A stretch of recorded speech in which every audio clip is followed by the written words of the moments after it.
Livro de Daniel, capítulo 6.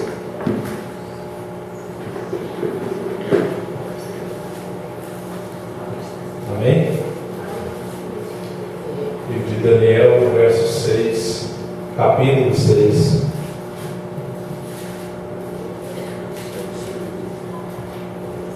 O verso 6. 6 de Daniel. Amém. Amém? Ezequiel, Daniel. Vamos lá? E assim os supervisores e os sátrapas, de comum acordo, foram falar com o rei. Ó rei Dário, vive para sempre. Todos os supervisores reais, os prefeitos, os sátrapas, os conselheiros, os governadores concordaram em que o rei deve emitir um decreto ordenando que todo aquele que orar a qualquer Deus ou a qualquer homem nos próximos 30 dias, exceto a ti, ó rei, seja tirado na cova dos leões. Agora, ó rei, emite o decreto e assina-o, para que não seja alterado conforme a lei dos medos e dos persas, que não pode ser revogada. E o rei Dário assinou o decreto. Quando Daniel soube que o decreto tinha sido publicado, foi para casa, para o seu quarto no andar de cima, onde as janelas davam para Jerusalém, e ele fez o que costumava fazer. 3 vezes por dia ele se ajoelhava e orava, agradecendo ao seu Deus. O verso 13. Então disseram ao rei: Daniel, um dos exilados de Judá,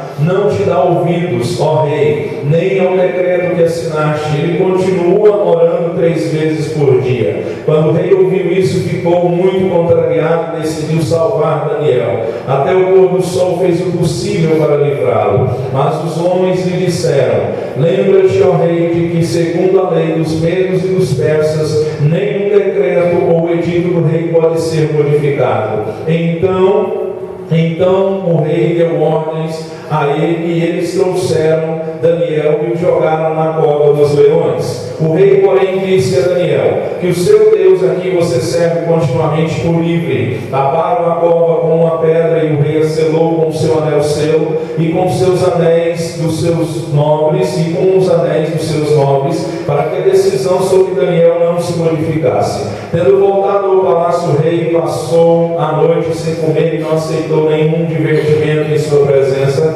Além disso, não conseguiu dormir. Logo ao alvorecer, o rei se levantou e correu para a cova dos leões. Quando ia se aproximando da cova, chamou Daniel com voz que revelava aflição: Daniel, servo do Deus vivo, será que o seu Deus a quem você serve continuamente pôde livrá-lo dos leões? Daniel respondeu: ó rei, vive para sempre. O meu Deus enviou o seu anjo que fechou a boca dos leões. Eles não me fizeram mal algum, pois fui considerado inocente à vista de Deus. Também contra ti não cometi mal algum, ó rei. O rei muito se alegrou e ordenou que tirassem Daniel da cova. Quando tiraram da cova, viram que não havia nele nenhum ferimento, pois ele tinha confiado no seu Deus. E por ordem do rei, os homens que tinham acusado Daniel foram atirados na cova dos leões junto com as suas mulheres e os seus filhos. E antes de chegarem ao fundo, os leões os atacaram e despedaçaram todos os seus ossos. Então o rei Dário escreveu aos homens de todas as nações, povos e línguas de toda a terra: paz e prosperidade. Estou editando um decreto para que em todos os domínios do império os homens temam e reverenciem o Deus de Daniel, pois ele é o Deus vivo e permanece para sempre. O seu reino não será destruído, o seu domínio jamais acabará. Ele livra e salva, faz sinais e maravilhas nos céus e na terra. Ele livrou Daniel do poder dos leões. Assim Daniel prosperou durante os reinados de Dário e de Ciro, o persa. Amém. Amém? Se assente, Glória a Deus. Louvado seja Deus. Amém? Na quinta-feira eu trouxe uma mensagem falando sobre fé, o maior poder do mundo. E eu não consegui terminá-la, então eu vou terminar essa mensagem. Amém? E vamos acrescentar a história aqui de Daniel. Na quinta-feira, nós falamos que nós temos que confiar não naquilo que nós vemos, mas sim naquilo que nós não vemos. Porque nós podemos ver que, como eu disse, quinta, ter fé É crer apesar da consequência e apesar das circunstâncias. E na quinta-feira nós falamos que fé não é um sentimento que nós criamos. Fé é confiança na palavra. Quinta-feira eu disse que fé produz fato e fato produz emoção. Então não viva por emoção, viva por fé. A fé produz o fato produz a emoção. E quando a fé produzir o fato, você se alegra e você dá glória ao Senhor. Você chora, você pula, você canta, você se alegra com aquilo que o Senhor falou. E nós baseamos a nossa mensagem no livro de Hebreus capítulo 11, onde fala dos heróis da fé. E esse texto diz que Hebreus 11 nós podemos ver se resume em certeza, convicção e testemunho. Então quem tem fé tem certeza de que alguma coisa vai acontecer. Quem tem fé tem convicção de alguma coisa vai acontecer. E quando se tem fé e convicção, você tem um testemunho para dar de que algo vai acontecer ou aconteceu na sua vida. Amém? Minha língua chega coça do pastor Luiz. A língua chega coça de contar. A melhor maneira é só você ficar curioso. Você ficou curioso? Ficou? Amém. Vai ficar curioso. Né? E nós falamos que a melhor maneira de crescer na fé é de andar com quem caminha, com quem tem fé. Você caminhar com quem tem fé. Eu disse que Josué, só estou recapitulando, tá? Eu vou entrar na mensagem de hoje, mas é só para você relembrar. Josué andou com Moisés, porque a melhor maneira de crescer na fé é você andar com quem tem fé. Josué andou com Moisés, Silas andou com Paulo, Eliseu andou com Elias, os apóstolos andaram com Jesus e Enoque andou com Deus. Eu fiz uma pergunta na quinta-feira: com quem você tem andado? Pergunta para a pessoa do seu lado: com quem você tem andado? Amém? Porque o apóstolo Paulo, ele disse em 1 Coríntios 15:33: não vos enganeis, as más conversações vão corromper os bons costumes. Então, com quem o mundo diz, né? Tem o ditado do mundo: com quem? Me diz com quem tu anda, eu vou dizer, e eu me direis quem você é. Paulo já disse: não vos enganeis, mas conversações corrompem os bons costumes. E nós vamos falar sobre a vida de Daniel. A gente pode ver que foi feito pelos governadores, os sátrapas. Eles entraram de comum acordo e chegaram no reinário, fizeram com que o rei decretasse um edito, fizesse uma lei. E a lei consistia que a pessoa louca, que eu vou ler aqui, que ninguém poderia orar a qualquer Deus ou a qualquer homem. Durante 30 dias a pessoa não poderia adorar, não poderia orar, porque senão ele seria lançado na cova dos leões. E a gente vê que Daniel ele não dá muita importância, porque quando Daniel ficou sabendo, a Bíblia aqui no verso 10 diz que ele foi para casa, foi para o andar de cima e continuou fazendo o que ele tinha costume de fazer. Ele orava 3 vezes por dia. Vamos trazer isso para a nossa vida. Muitas vezes nós deixamos costumes morrerem na nossa vida. Orar, ler Bíblia, jejuar tem que ser costume. Orar, ler Bíblia, congregar e jejuar tem que ser hábito na nossa vida. Nós não podemos deixar que nada mude esses hábitos. Hoje nós estamos vivendo um tempo onde não se dá muito valor à palavra de Deus, onde não se dá muito valor ao congregar, né? Porque surgiu uma conversa aí, que o diabo está meio manipulando isso aí, porque eu concordo que nós somos a igreja. Eu concordo que isso aqui não é igreja. Isso aqui é só um lugar onde nós nos reunimos. Mas o diabo ele tem trazido ele dizendo assim: não, eu sou a igreja. Eu concordo que você e eu somos a igreja. Porque Paulo ele diz que Deus não habita em templos feitos por mãos de homens. Mas se você olhar Salmo 133, como é quão suave é que os irmãos vivam em comunhão. Depois ele diz: é como óleo que desce sobre a barba de Arão, e ali o Senhor vai ordenar a bênção. Se você for lá para onde fala dos dons, 1 Coríntios capítulo 12, se não me engano, vai falar que nós somos um corpo e cada membro tem a sua função no corpo de Cristo. Então é impossível eu ser igreja sozinho. A Bíblia diz em Provérbios capítulo 18: aquele que se isola busca os seus próprios interesses. Então essa história, eu sou a igreja, igreja, mas não se reúne na comunidade cristã, é errado. Então nós temos que aprender que o nosso Deus aqui, através de Daniel, ele continuou orando 3 vezes por dia. Eu quero falar novamente sobre fé. A fé, ela nos motiva a crer em Deus, porque a gente pode ver que a nossa fé, ela é mostrada, ela é revelada. Eu percebo que a pessoa tem fé pelas escolhas que ela faz. Se você olhar aqui em Daniel capítulo 1, o verso 8, diz a Bíblia que Daniel resolveu não se contaminar com a porção do manjar do rei. Ele teve uma atitude. Então a nossa fé, ela é revelada pelas nossas escolhas. Hoje eu conversando com o pastor Luiz de manhã, e eu disse assim para ele: a árvore se conhece por fruto.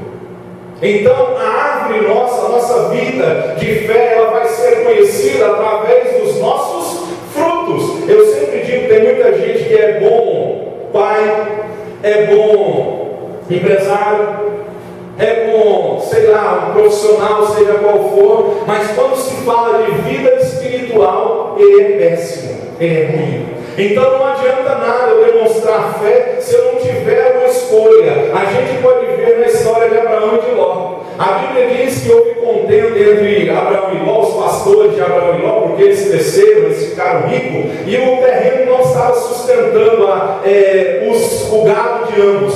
E Abraão pegou e disse para Ló assim: ó, não precisa brigar. Eu vejo que Abraão era um pacificador. Fala ao seu irmão assim: seja um pacificador. Amém? Fala assim para o seu irmão: sem lenha o fogo apaga. Amém? Tem muita gente que gosta de pôr lenha na fogueira. Você conhece gente assim?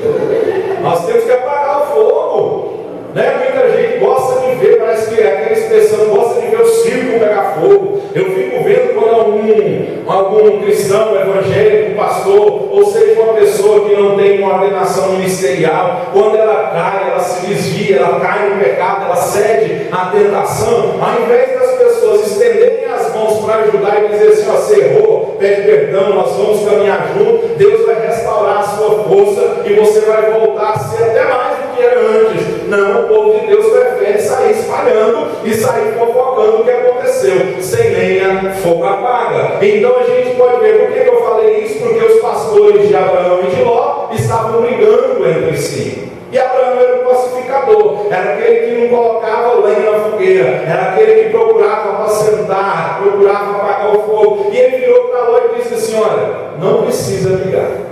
Se você escolher para a esquerda, eu vou para a direita. Se você for para a direita, eu vou para a esquerda.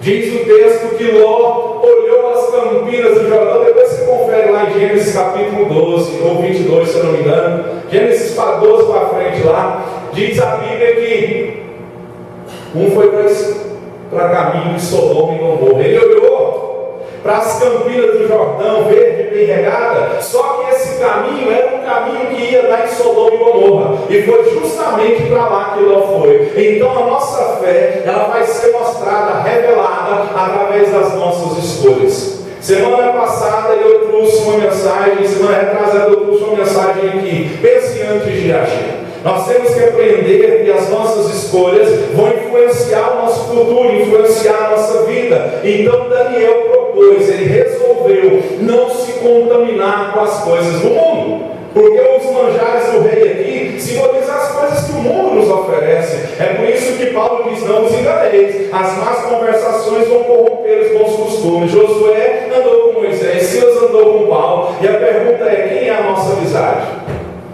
Será que a nossa amizade está nos levando para mais próximo de Deus? Ou será que a nossa amizade está nos afastando de Deus? Eu sempre digo aqui: o que nos afasta de Deus é maldição. O que nos afasta de Deus corre o risco de ficar sem. Então nós temos que aprender que nosso Deus, e nós temos que entender que quando eu tenho fé, quando eu creio, eu vou agir de acordo com aquilo que eu creio. Se eu creio que a Bíblia ela não tem erro, eu vou agir de acordo com o que a Bíblia está dizendo. Só que nós estamos vivendo uma geração que escolhe só as partes boas, vamos dizer assim, entre aspas, da Bíblia. O Senhor é meu pastor, nada me falta. Tudo posso naquele que me fortalece. 10.000 caem à minha direita. Muitos estão pegando versículos isolados. Eu tenho falado aqui e volto a repetir. Texto fora do contexto é pretexto para a heresia. Se você pegar só um versículo bíblico e pôr sua vida só naquele versículo e não entender a história que está por trás, vai cometer erro, vai trazer heresia, vai se criar heresia no meio da igreja. É por isso que nós temos que entender que quando eu tenho fé, eu ajo de acordo com a fé. Paulo disse: crie, por isso eu falo. Crie, por isso eu falei. Então, se você crê, você tem que agir de acordo com o que a Bíblia diz. Tem uma mensagem do pastor Silas Malafaia que ele diz assim: o tema é: se você é filho de Deus, trate de imitá-lo. O apóstolo Paulo disse assim: sede meus imitadores, como eu sou de Cristo. E esse é o grande problema das pessoas que muitas vezes estão no nosso círculo de amizade e muitas vezes nos afastam de Deus e não nos aproximam para Deus. Eu sempre tenho falado aqui, eu prefiro ficar com Deus do que ficar com amizade e ficar com alguma coisa, seja o que for, que me afasta de Deus. Sabe por quê? Porque Jesus vai voltar. Isso é fato. Com 2 e 2 são 4. Com a morte, a única certeza, é uma certeza na vida do ser humano, a volta de Jesus é uma certeza. Então é por isso que nós temos que aprender a viver por fé, valorizando aquilo que tem valor. E hoje eu conversava com o pastor Wilson e ele dizia assim, que a gente tem, conversando sobre isso, que a gente tem que andar com quem tem fé, andar com quem tem testemunho, andar com quem confia. Aí você fala, como uma irmã disse aqui outro dia atrás: e só eu que congrego e sirvo ao Senhor na minha casa. Ora, Atos 16:31 vai se cumprir na sua vida. Eu e minha casa vamos servir ao Senhor. Então Daniel resolveu não se contaminar com o manjar do rei, porque ter fé implica um estilo de vida coerente com a palavra de Deus. Porque eu tenho visto que Daniel, ele rejeitou